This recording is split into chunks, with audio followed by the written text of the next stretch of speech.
मै हुँ भन्ने घमण्ड चाहिँ हामी कसैले पनि नगरे हुन्छ क्या यो जीवनमा।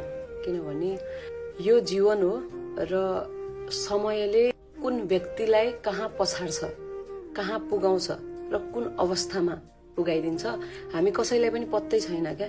हामी आज सकुशल छौँ, एकदमै स्वस्थ छौँ, हेल्दी छौँ, हामीसँग सम्पन्न छ, हामीसँग भरिपूर्ण छ, हामी निरोगी छौँ, हामी खुसी छौँ, आनन्दमय जीवन बिताइरहेका छौँ हैन।